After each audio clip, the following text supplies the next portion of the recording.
균등하게 교육받을 권리. 근데 우리는 알바하는 대학생이 지금 32만 명. 얼마 전에 고려대 학부사에 여기자가 알바기를 썼어요, 거기다. 자기는 스탠드바에서 해봤대. 밤 10시부터 새벽 4시까지. 근데 이렇게 87일을 일해야 고대 한 학기 학교가 나온다. 이 친구가 4시까지, 새벽 4시까지 일하고 아침 10시 수업에 들어가는데, 거기에 이렇게 써놨어요. 아침 해는 왜 이렇게 빨리 뜨는지. 이렇게 써놨어요. 그래서 우리가 우리 사회에 밤값 등록금이 이슈가 된 게 그 함의가 있는 거예요. 저는 대학에 다녀오기 전까지는 알바는 대학생은 아이가 기특하다, 젊어서 서서 고생하지, 이렇게 생각했는데, 헌법이 보장하고 있는 균등하게 교육받을 권리를 우리가 침해하고 있다는 생각을 못 해봤어요. 근데 생각이 거기까지 미쳐요. 그러니까 행복한 사회가 될 수가 있는 거겠죠? 그 다음에 의사입니다, 의사. 전 국민이 태어나자마자 주치의가 배당이 돼요, 주치의. 그래서 당신의 주치의는 누구입니다. 요게 이 카드입니다. 우리나라의 주민등록증 같은데 주치의 카드가 배당됩니다. 그래서 이분이 동네 주치의. 근데 재밌는 것은 의사라는 직업이 매우 친근한 동네 주민들에게 친근한. 그래서 덴마크에는 의사 선생님이라는 표현이 없어요. 그냥 김씨 아저씨예요. 의사를 부를 때. 김씨 아저씨 제가 감기 걸려서 왔어요. 그러면 우리가 동네 의사한테 가면 여러분은 평균 몇 분 정도 진료를 받습니까? 1분, 2분. 3, 4분이면 굉장히 많으시죠, 우리 선생님은. 네, 어떤 때는 1분. 신기하죠, 여러분? 여러분 그 생각 안 해봤어요? 왜 여러분이 돈 내고 병원에 가는데 여러분이 미안해야 됩니까? 좀 더 길게 질문하려고 하면 미안하죠. 근데 여기는 15분. 특히 정신건강까지 체크할 수 있습니다. 그 다음에 사보험이 없다는 거예요. 우리는 암보험, 실손보험도 들지 않습니까? 근데 여기는 사보험이 없어요. 그래서 제가 얼마 전에 한화생명의 보험 설계사 여성분 200분 앞에서 이런 강의를 했습니다. 덴마크는 사보험이 없습니다. 그랬더니 분위기가 싸해졌습니다. 근데 그분들이 그렇게 결론을 했어요. 사보험이 없는 나라가 행복하다. 자, 이 두 가지만 보더라도 이 부담이 얼마나 없는지 알 텐데, 그래서 평등이 찾아옵니다. 평등. 이 택시기사 표정이 벌써 밝지 않습니까? 네, 밝아요. 여러분, 우리나라 택시기사 택시를 타면 어떻습니까? 표정들이 기사분이 대체로 어둡습니다. 그죠? 근데 이분들 탓할 일이 아니에요. 우리 사회가 그렇게 만들어놨어요. 왜? 이 택시기사와 대한민국 택시기사의 차이가 있어요. 이분은 자기가 버는 돈 말고 사회가 주는 임금이 있어요. 사회가 주는 월급이 있어요.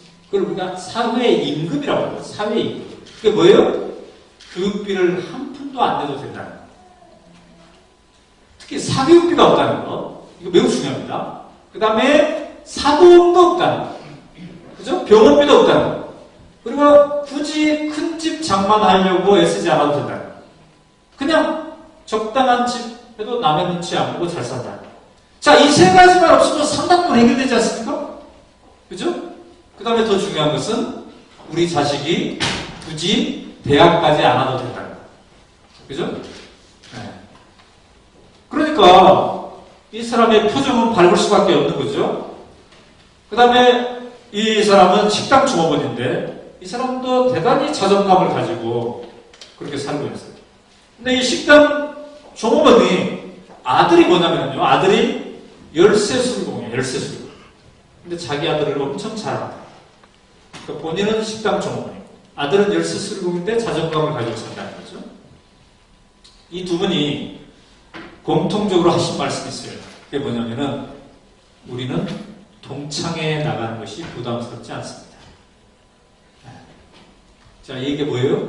학교에서 배운 것이 사회에서도 통한다.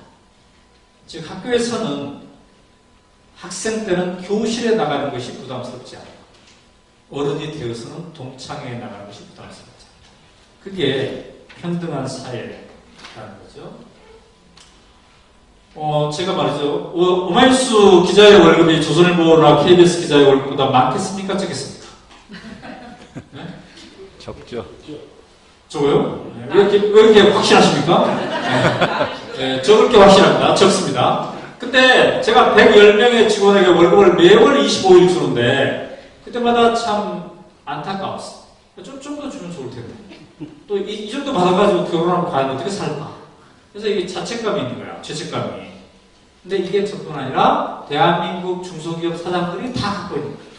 우리는 왜 대기업처럼 좀 넉넉히 못 줄까? 이게. 근데 왜 이런 걱정을 해요?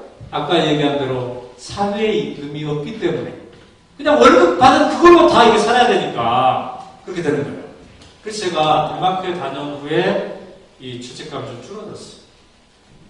내 잘못만은 아니구나. 이런 식으로. 그죠? 네 번째가 이제 신뢰입니다, 신뢰. 세금이, 아까 그 택시기사도 30%를 냅니다. 근데 변호사나 의사 되면은 50%를 내는데, 이걸 아까워하지 않는다. 왜? 내가 그동안 혜택을 받아왔습니다. 검증이 된 거예요. 내가 돈을 내면 정부에서 잘 쓸 것이고, 이것이 우리에게 혜택이 돌아옵니다. 이걸 체험했기 때문에, 정부와의 관계에서 신뢰가 있기 때문에 고세금이지만 이게 가능하다는 거죠. 근데 제가 매우 충격적이었어요. 뭐가 충격적이었냐면은 세금 내는 게 아깝지 않습니까? 이렇게 물어보는데 이 질문을 이해를 못해. 왜 아깝다고 생각하는지에 대한 이해를 못한다. 그게 충격적이었는데 그건 뭘 얘기할까? 문화로 찾아봐.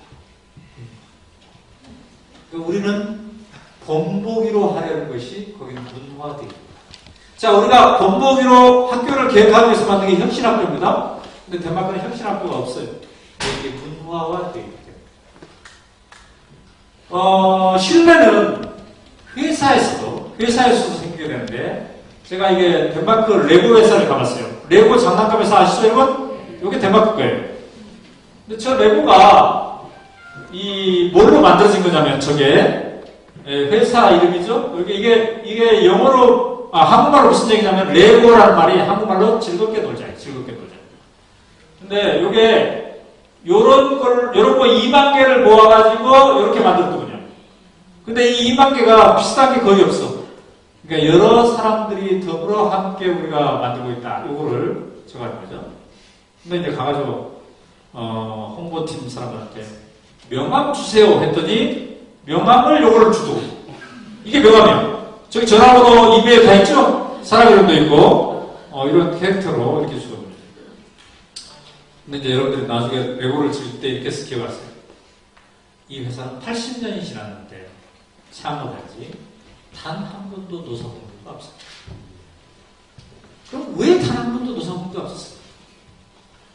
학교에서 배운 것이 사회에서도 통합니다. 학교에서 배운 것이 회사에서도 통합니다. 학교에서 뭘 배웠어요? 우리 모두가 주인이다. 이걸 배웠죠? 그럼 회사도 우리 모두가 주인이어야지. 사장님만 주인이 아니라. 그래서 법적으로 뭐렇게 보장되어 있냐면은 직원이 35명 이상이면 직선으로 이사를 그래서 이사회에 파견. 그러니까 평직원이 경영에도 개입한다. 관여한다. 대신 사장님은 뭘 할 수 있냐면 사장님은 살림살이가 안 좋을 때는 직원을 해고할 권리가 있어. 그러니까 연초에 50명 뽑았는데 살림이 안 좋아.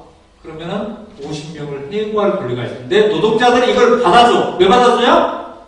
서로 빅딜을 했기 때문에. 어떤 빅딜? 마음대로 노조를 결성할 수 있어. 그래서 덴마크의 노조 결성률이 무려 75%. 대한민국 몇 퍼센트나 될까요? 대한민국 10%. 10%. 근데 거기 75%야. 이거 엄청난 차이죠. 그 다음에 아까 얘기한 직원들이 직접 경영에도 참여하니까 회사 사정을 꼼꼼히 알 수 있고 그래서 파업 같은 거가 일어날 수 않다는 것. 그 다음에 이제 이웃. 내가 쓰러지면 도와줄 이웃이 있다. 의지할 수 있는 동네 친구가 있는데 이 이웃의 대부분이 어디에서 나오냐면은 협동조합에서 나와요. 협동조합. 그래서 덴마크는 협동조합의 천국인데요. 저기 보면 풍력 에너지를 협동조합으로 만들고 있는데, 참 부러운 게 덴마크는 100% 자급자족 에너지의 나라인데 그 중에 50% 정도를 주민이 생산해요. 그 중에 상당수가 협동조합이에요. 그러니까 에너지를 주민 자체로.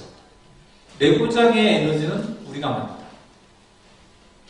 그래서 밀양 송전탑 싸움이 없더라고요. 네? 너무나 협동조합을 많이 만들어서 한 10만 개 된대요. 10만 개. 전국에.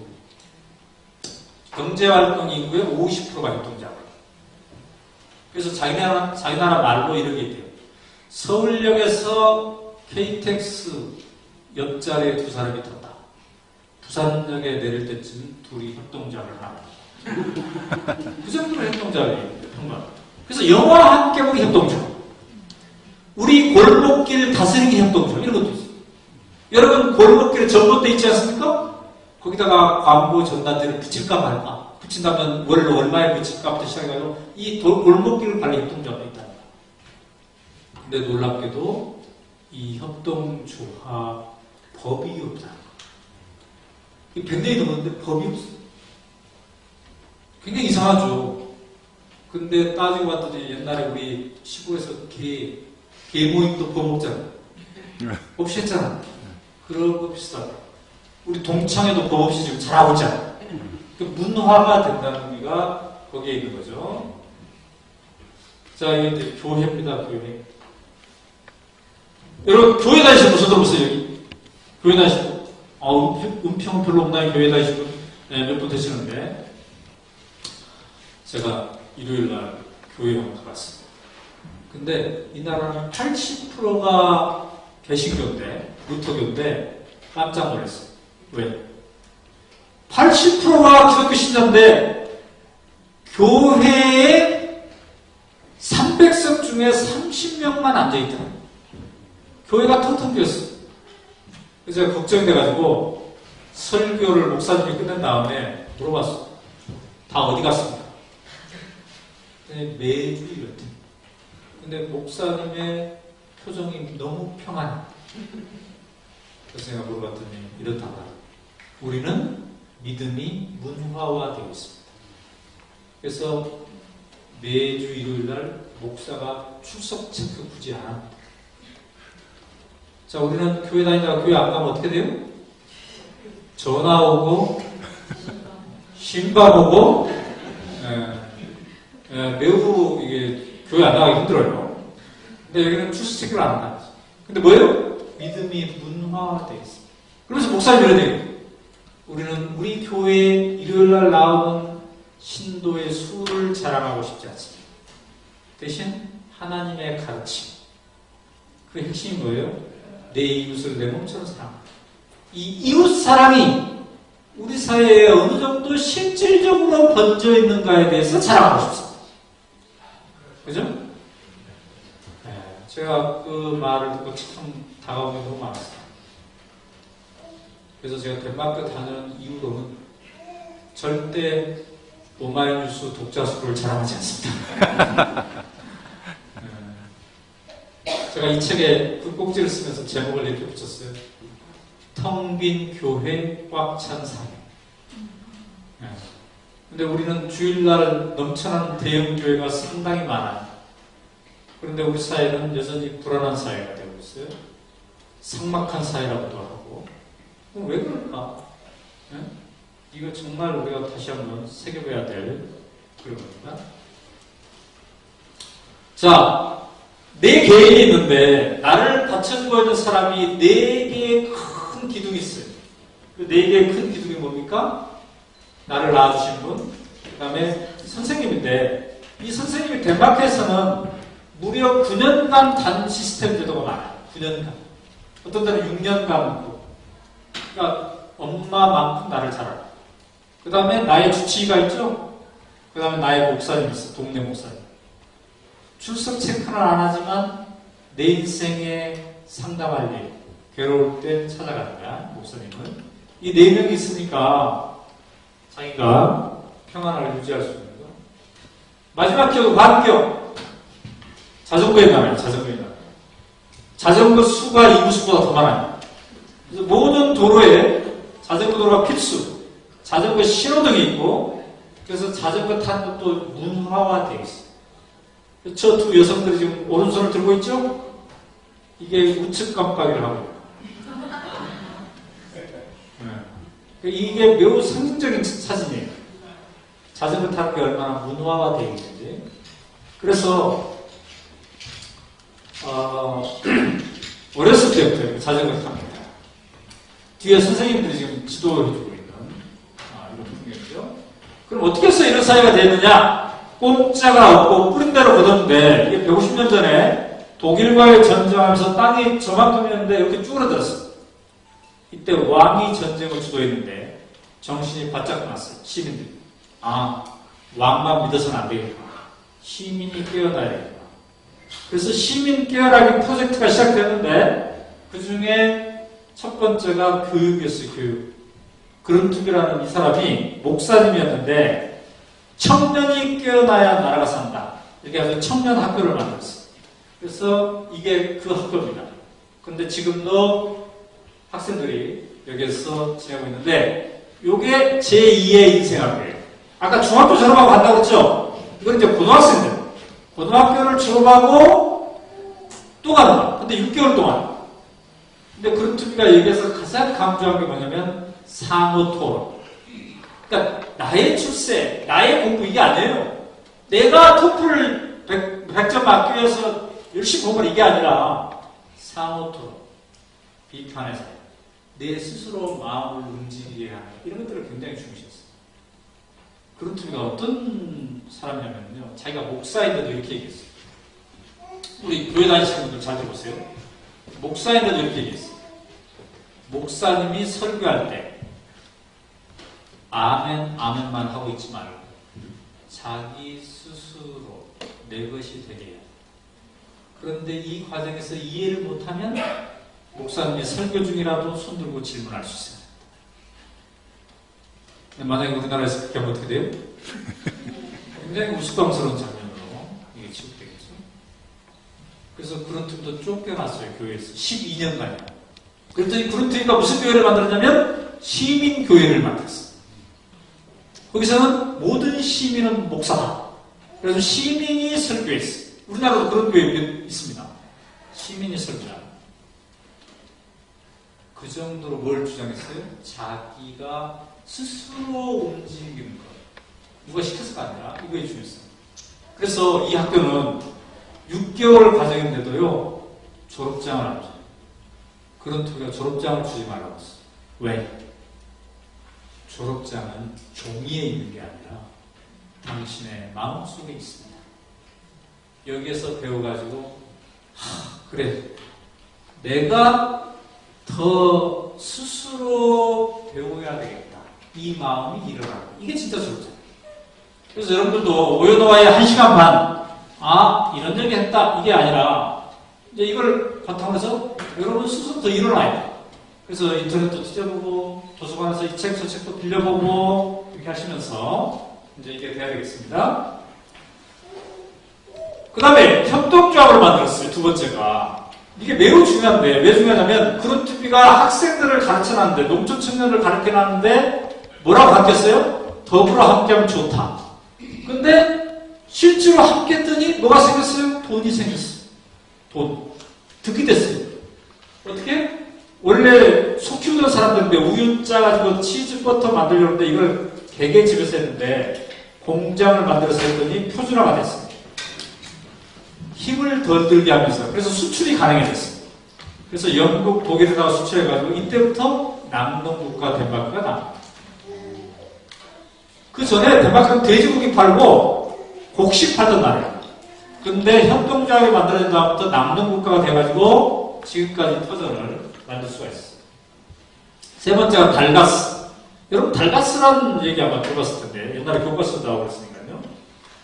예, 황무지를 개발하는데요. 덴마크가 땅이 안 좋은데 저런 땅을 요런 땅으로 변모를 시켜버렸어요. 뭐를 통해서? 당시에 포크레인도 별로 없었으니까 삽질을 해가지고 이렇게 했는데, 예, 이런 식으로 삽질을 해야 되겠다. 저 사람들 표정 보세요, 표정. 얼마나 힘들어하는지. 특히 제일 왼쪽에 있는 사람, 이렇게 와서. 지금 뭐라고 얘기하고 있습니까, 저 사람? 우리 선생님, 저 사람의 표정을 가지고 한번 해보세요. 성대모사 한번 해보세요. 뭐라고 하고 있어요? 힘들어 죽겠다, 씨 하면서 이렇게 좀 하고 있잖아요. 근데 이 표정을 여러분들이 어디서 봤어요? 최근에 봤어요. 어디서 봤냐면 영화 명량에서 봤어요. 일본군하고 싸우느라고 이순신 장군은 그래도 편했어. 맨 밑에서 노젓는 평민들, 쎄 빠지게 노젓는 평민들이 영화 마지막 장면에 뭐라 그래요? 이렇게 우리가 쎄 빠지게 나라 구하려고 한 거를 후대 사람들이 알아듣지 모르겠다. 이거 못 알아주면 호러 자식들이 있어. 이렇게 대사를 주고받죠? 지금 그 장면이야. 우리가 이렇게 쎄 빠지게 땅을 일구었는데 이 땅을 차지할 자들아 제대로 써먹어라. 우리 사회를 더 좋게 만드는 방향에서 써먹어라. 명심하라. 이렇게 지금 외치고 있는 거잖아요. 자, 그래서 이 땅을 누가 차지했냐? 역시 그룬트비의 정신에 의해서. 어떤 정신? 한 사회가 부자가 지나치게 많아서도 안 되고 가난한 사람이 지나치게 많아서도 안 되고 골고루 잘 살아야 행복한 사회가 된다. 그래가지고 땅이 없는 사람들, 가난한 사람들한테 싼 값에 나눠준다. 공짜는 아니야. 5년 거치 1% 막 이런 식으로. 그러니까 땅을 일구고 싶은 사람들이 너도나도 이 땅을 차지해서 그들이 뭐가 됐어요? 중산층이 됐잖아. 이게 매우 의미심장한 겁니다. 그때 이거를 했기 때문에 지금 덴마크가 평등한 사회의 기초가 될 수가 있어요. 근데 대한민국은 단 한 번도 이런 근본적인 경제 계획을 해본 적이 없어요. 그래서 여러분 참 신기하게 생각합니다. 북한산에 올라가면 너무나 서울에 땅이 많아. 빌딩도 많고 아파트도 많아. 근데 내 땅은 없어. 이게 왜 그럴까? 여러분 생각 안 해봤습니까? 이런 과정이 없었기 때문에. 근데 이걸 누가 만들었어요? 사람이 만들었어요. 이걸 사람이. 근데 이때 무슨 생각을 사람들이 했냐면요. 이렇게 하고 있을 때 공산주의 사상이 막 싹트기 시작했고 소련의 볼세비키 혁명이 막 일어나면서 이른바 평등지상주의자들이 등장하기 시작했어요. 근데 덴마크 사람들은 그룬트비의 자식들은 이 공산주의가 두 가지 점에서 위험하다고 생각했어요. 하나는 국가주의로 볼 수 있다. 반려주의, 독재 국가로 될 수가 있다. 두 번째는 자유를 제한할 수 있다. 근데 평등을 주장하는 것 자체는 좋다. 그런데 이 두 가지 때문에 위험하다. 그래서 이 덴마크 사람들이 뭐라고 생각했냐면 그러면 공산주의의 위협으로부터 우리가 안전하게 이 체제를 방어하기 위해서는 그들이 주장하는 평등을 우리 사회에서 공산주의보다 더 평등하면서도 자유가 있게, 평등하면서도 관료주의가 생겨나지 않게, 국가주의가 생겨나지 않게 만들어보세요. 이 프로젝트를 한 거예요. 그래서 이 사람들이 오늘날은 이렇게 얘기해요. 공산주의와 가장 값싸게 대결할 수 있다. 비용이 가장 적게 들면서 공산주의를 이길 수 있는 방법이 이 길이었다. 그래서 우리가 이기게 됐습니다. 죄송합니다. 그래서 이렇게 농촌 학교운동, 협동조합, 국토개방운동이 깨어있는 농민을 만들었는데 이 모든 것을 시민이 주도했다. 국가가 주도한 게 아니고 정부가 주도한 게 아니고 그래서 농촌에서 시작해서 도시로 이게 이어졌습니다. 덴마크와 대한민국의 차이가 하나 있다는 그거예요. 덴마크는 농촌이 그대로 도시로 왔다. 근데 우리는 농촌의 문화가 도시에서 중단이 된 거죠. 제가 신기하게 생각한 게 덴마크를 행복사회로 만든 이 상당의 가치들이 옛날 제가 어렸을 때 저는 지리산 밑에 저기 시골에서 태어났는데 거기에 다 있었더라고요. 근데 이게 도시에 오면서 실종되었는데 이제서야 우리가 그래서 마을 만들기를 하고 있죠. 자, 그런데 제가 뒤늦게 알았는데 우리가 덴마크를 배우겠다고 노력한 게 꽤 오래됐더라고요. 무려 90년이나 됐어요. 상록수라는 장편소설이 있는데 거기에도 덴마크 얘기가 나옵니다. 일제시대에 나온 소설인데 이때 벌써 덴마크는 그런 특유의 자식들이 모범 농촌국가를 만들었어요. 그래서 어떻게 하면 이걸 할까? 이거를 우리가 이때도 고민했고요. 그 다음에 박정희 대통령 시절에 새마을운동 하면서 다시 덴마크가 새마을운동은 이스라엘 농촌 배우기와 덴마크 농촌 배우기 두 개를 했는데 근데 하나는 배우고 상당히 많은 걸 못 배웠죠. 그죠? 그러니까 잘 살아보세요 이거는 했지만 뭐를 불온시했어요? 더불어 함께를 불온시했어요. 그래서 노조 만드는 것만 못하게 하고 그러다 보니까 청계천에서 전태일이 분신하고 이런 일이 벌어진 거죠. 그 다음에 무엇보다도 제일 중요한 건 뭐예요? 이분이 이 교과서를 쓰신 분이에요. 유태영 씨라고. 근데 이분이 한마디로 이렇게 정리했어요. 덴마크는 아래로부터 위였다. 우리 새마을운동은 위로부터 아래로였다. 그것이 근본적인 한계였다. 그래서 성과가 중요했지 개개인이 어떻게 하면 행복해질 수 있을까? 이것은 별로 중시하지 않았어요. 그 다음에 지분 개량운동을 막 했는데 농촌에서 여러분 정말 신기하잖아요. 지분 개량운동을 했는데 왜 그때 70년대부터 아파트가 생겼잖아요. 그때 왜 옆집하고 인사하기는 안 했을까? 서울에서. 그러니까 농촌의 문화가 조시에서 완전히 단절돼요.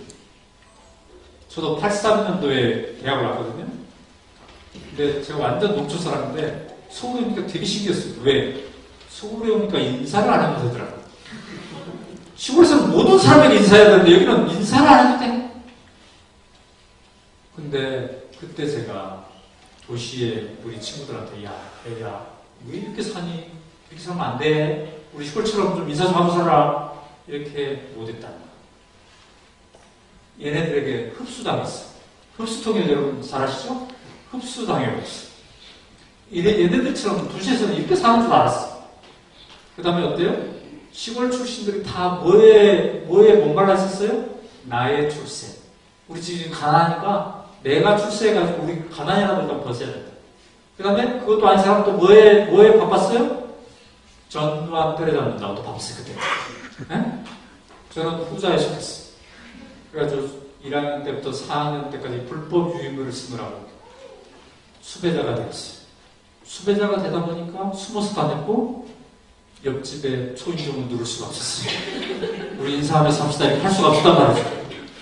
근데 그때 그 누구도 저에게 야, 니네 시골에서 그 문화가 얼마나 좋은 줄 아니?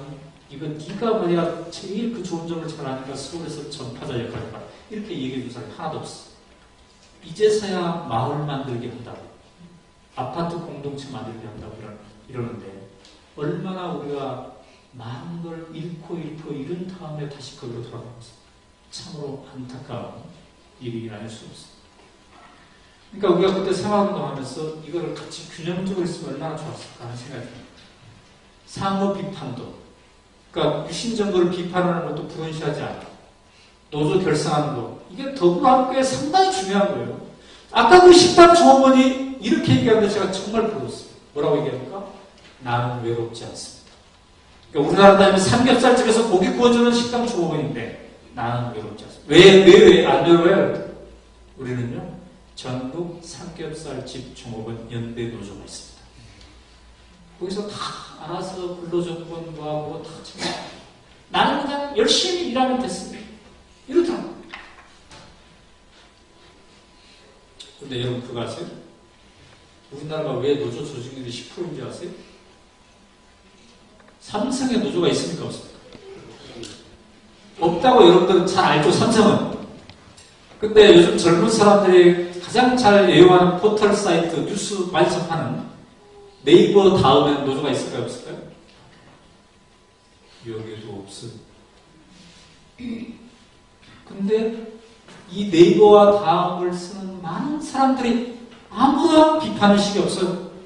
삼성의 노조가 없는 것은 많이 필요한 지적이 됐어요. 근데 최신 IT 기업인 네이버와 다음에 노조가 없는 건 여러분들은 왜 가만히 있습니까? 그러니 세월호에도 노조가 없을 수밖에 없어. 아니, 회사에 노조 결성률이 만약에 30, 40% 된다면 세월호도 노조가 있을 수 있지. 근데 아니 90%가 없고 10%만 있는데 최신식 기업인 네이버도 다음도 없는데 니들이 하필 왜 세월호에서 노조를 하려고 하는 거야? 그러니 더불어 함께 문화는 없는 것이고 사고 위험이 날듯한데 누구나 더불어 함께 이 문제를 풀자는 사람은 없고 개인적으로 그냥 사표 쓰고 나가고 그러다가 세월호가 터집니다. 그러니까 더불어 함께 문화가 없어진 것의 대가가 얼마나 큰지 우리가 알 수가 있습니다. 최근에도 어떤 노인이 고독사를 스스로 선택했죠. 그거 보면서 참 우리가 가슴이 아프죠. 자, 덴마크 사람들도 그때 물었습니다. 우리도 과연 행동할 수 있을까? 근데 그들은 해냈어요. 긴 시간을 거쳐서 문화로 만들었어요. 이제 우리도 그때가 돌아올 겁니다. 제 이메일은 이렇고요. 지금부터 그러면은 일문일답을 하면서 얘기를 좀 더 하다가 마치도록 하겠습니다. 네, 감사합니다.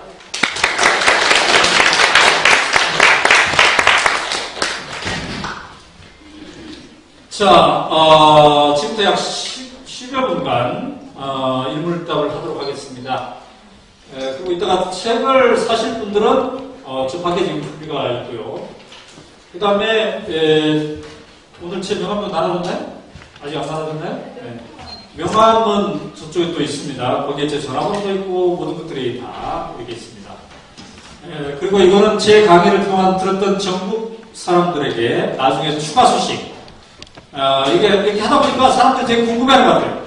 어떤 사람들이 강의를 서로 듣나. 그래서 나중에 제가 이제 이 후속 소식을 전해주기 위해서 이렇게 합니다. 자, 질문을 벌써 조개가 이렇게 많이 썼습니까? 질문지 지금 앞으로 밑에 뒤에 있으신가요, 질문지?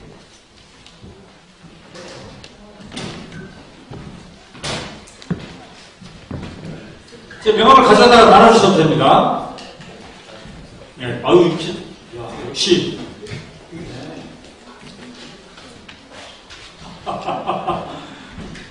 제가 나중에, 들어가도록 하겠습니다. 자, 명함은 저쪽으로 돌려줘도 되겠습니다. 지금 오연호 기자님은 행복하십니까? 덴마크를 다녀오셔서 달라지셨네. 아니, 원래 그러셨는데. 누가 안 했어? 써들어보세요. 네네네. 자, 행복에 모여서 이렇게 출발하신 거예요? 덴마크 다녀오시고 나서 뭔가 달라지셨어요? 원래 저는 좀 즐겁게 일하는 편인데, 네, 많이 달라졌습니다. 덴마크 다녀온 다음에. 첫째, 아빠가 달라졌어요, 아빠가. 그래서 아이의 교육에 좀 더 신경을 써야 되겠다. 그 다음에, 아이를 대하는 자세가 상당히 많이 달라졌어요. 여러분, 우리 아빠의 경우 학교에 가본 적 별로 없으시죠? 담임선생님 만나고. 그래서 이제 우리 아이가 이미 고3이기 때문에, 제가, 내가 너무 신경을 못 쓴 것 같다. 니네 담임선생님도 만나봐야 되겠다. 그랬더니 기겁을 하더라고요. 결사가 안 돼. 그래서 이거는 이제 성사가 안 됐고요. 제가 한 게 뭐냐면, 덴마크의 인생학교에서 배운 게 뭐예요? 자기가 좋아하는 것을 중심으로 해요. 그러니까 인생을 뭘 하든 자기가 좋아하는 거 위주로 이렇게 해야 됩니다. 아까 제가 우리 교회 축구팀 얘기했죠? 이 아이도 원래 축구를 잘하는